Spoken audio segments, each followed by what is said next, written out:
Anti-lockdown protests in Sydney were cancelled as police enforced the exclusion zone. Anti-lockdown protests scheduled for Saturday in Sydney did not materialize, with police satisfied that a crackdown on mobility and checkpoints entering the city prevented a repetition of last weekend's lockdown violating large rallies.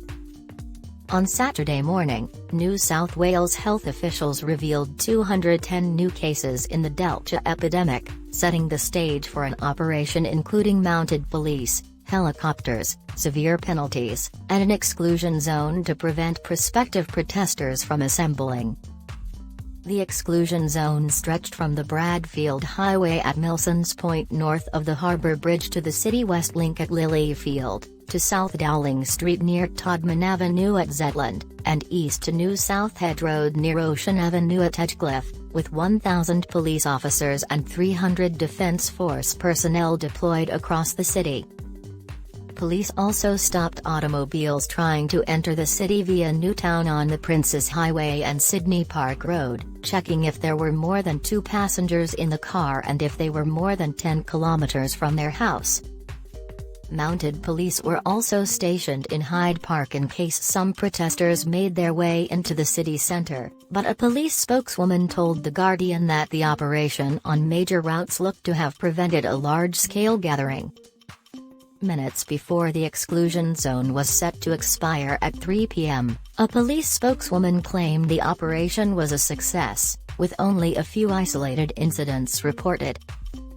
Police presence was also boosted in places unrelated to the protests, with helicopters advising people exercising in Gordons Bay and Bondi Beach in the city's east not to stay. Earlier this week, Telegram groups that organized last Saturday's tens of thousands strong gathering urged members not to attend Saturday's event, warning that it lacks an established ground team, and has been given insufficient promotional time and effort. A few users of the Telegram groups that were used to organize protests shared images of police roadblocks on highways and in Hyde Park, advising others not to participate.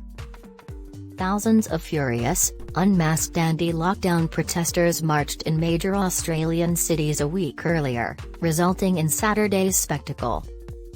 In connection with last week's demonstration in Sydney, where an estimated 3,500 people assembled, 85 protesters were prosecuted and around 300 others were fined. While there have been reports of participants from last week's rally testing positive, health officials are concerned that the full impact of the possible superspreader event may not be observed in everyday instances since protesters may not get tested.